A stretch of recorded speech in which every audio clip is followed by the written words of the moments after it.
안녕하십니까. 오늘은 수능 특강 4강 확률의 레벨 3 실력 완성 1번에서 3번을 풀어보도록 하겠습니다. 문제를 한번 읽고 시작해 보겠습니다. 문제는 주머니가 두 개가 있는데 공도 들어가 있어요. 그런데 어떤 시행을 했냐면은 두 개씩 서로 꺼내가지고 다른 주머니에 이렇게 크로스로 넣었어요. 그래서 결론이 어떻게 돼야 되냐면은 흰 공을 기준으로 해서 A보다 B가 흰 공이 더 많아야 돼요. 그러면 흰 공을 꺼낼 수 있는 경우를 한번 생각해 봅시다. 만약에 A에서 흰 공을 안 꺼냈다고 해봐요. A에서 흰 공을 안 꺼내면은 B에 있는 흰 공이 많아질 수가 있을까요? 상식적으로 안 되죠. 그래서 A에서는 무조건 흰 공 적어도 하나는 꺼내야 됩니다. 세 개 꺼낼 수 있습니까? 없죠. 두 개만 꺼낸다 했으니까. 그래서 A에서 흰 공을 두 개 꺼내는 경우, 한 개 꺼내는 경우밖에 없다라는 거예요. 이렇게 항상 경우를 먼저 크게 나누고 시작을 해야 됩니다. 자, A에서 흰 공 두 개를 먼저 꺼냈다고 해봅시다. 그러면은 A에는 몇 개가 남아요? 흰 공은 한 개 남고 B에는 흰 공이 네 개가 남죠. 그러면 지금 한 개 네 개인 상태예요. 그럼 이때 B에서는 어떻게 되면 될까요? 흰 공 두 개를 만약에 줘버리면은 흰 공 두 개를 줘버리면은 두 개, 세 개가 돼버리죠. 그러면 흰 공 두 개만 안 주면은 무조건 B에는 흰 공이 많아지게 되겠죠. 아하, 요런 상황을 생각했을 때, 자, A에서 먼저 공을 두 개 꺼내시다. 물론 동시에 꺼내주는 거죠, 사실은. 그 동시에 꺼내니 곱하기죠. 6개에서 두 개를 꺼냅니다. 뭘 꺼내냐면 흰 공에서 두 개를 꺼내요.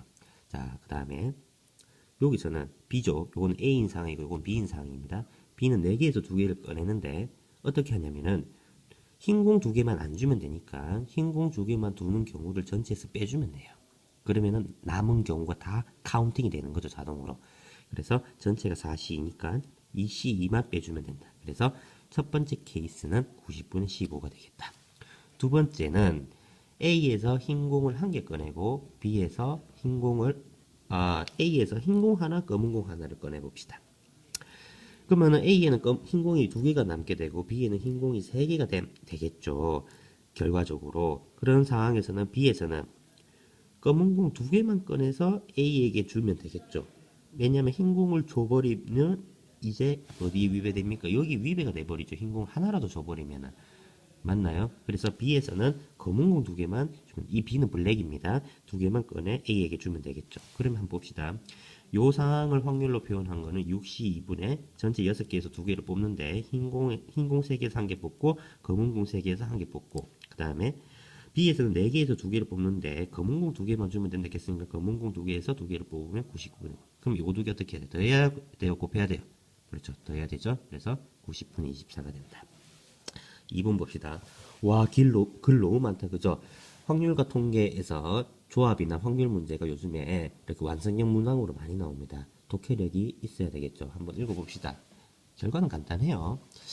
자, 양궁 경기에서 이런 양궁 경기가 있단 말입니다. 자, 그런데 쭉쭉쭉쭉쭉 읽어서 어떤 상황이 되냐면은, 누가 이겨야 돼요?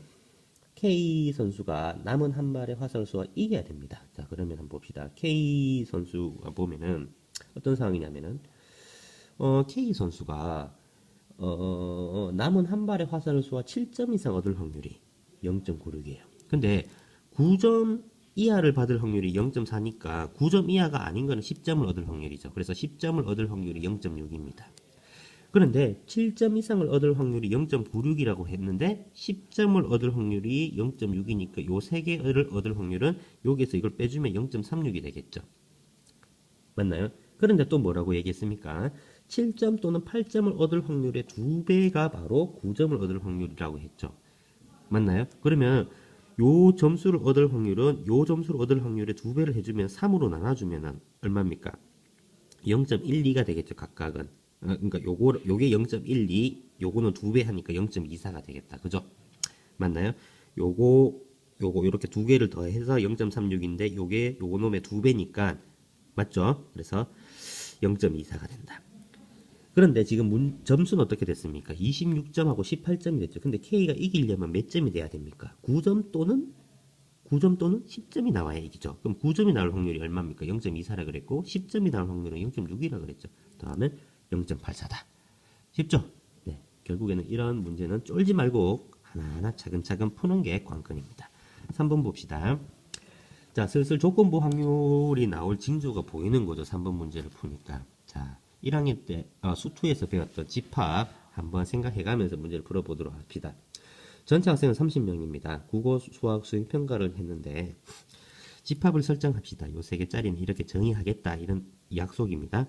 내가 A라는 집합을 국어가 만점 받은 학생들의 집합으로 설정하고 B라는 집합은 수학을 만점 받은 학생들의 집합이라고 내가 두겠습니다. 그러면은 문제 조건을 수식으로 바꿔버리면 A 집합의 원소의 개수는 15고 B 집합의 원소의 개수는 10. 그 다음에 또 뭐라고 힌트를 줬어요?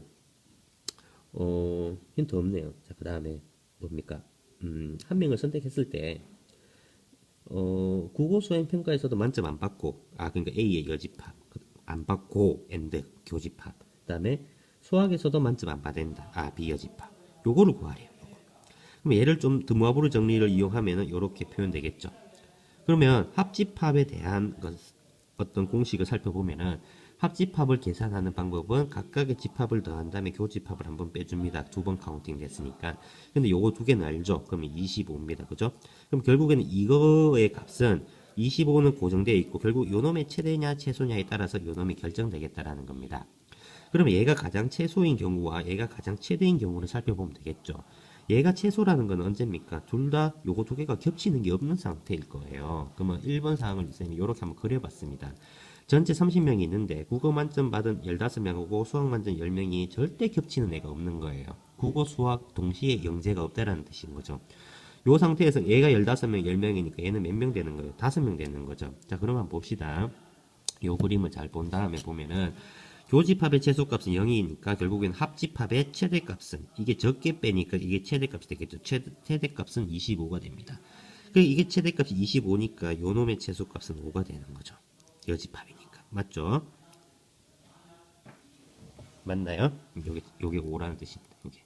다음에 교집합의 최대값은 얼마입니까? 이렇게 완벽하게 포함되는 거겠죠. 수학 만점 받은 애들은 무조건 국어 만점 받는 거죠. 국어 만점 받았다고 수학 만점 받는 건 아니지만은. 그래서 최대값은 10이 거고, 그다음에 그러면 이거의 최대값이 10이니까 이거 10을 빼주면은 합집합의 최소값은 15가 되겠죠. 맞나요? 최소값은 결국 합집합이라는 것 자체가 NA가 되는 거니까 15가 되겠죠. 그럼 이게 아닌 거는 이게 15니까 전체 30에서 요게 15니까 요게 아닌 건 또 15가 되겠죠. 그래서 우리가 구하는 거의 최대값은 15가 된다. 그래서 최대값은 30분의 15, 전체가 30명이나 했으니까 최소값은 30분의 5가 되니까 2개를 더하면 30분의 20이 되죠. 그래서 약분하면 3분의 2가 됩니다. 네, 수고하셨습니다. 코네식 노트에 문제를 다 적고 정리를 꼭 해오도록 하세요.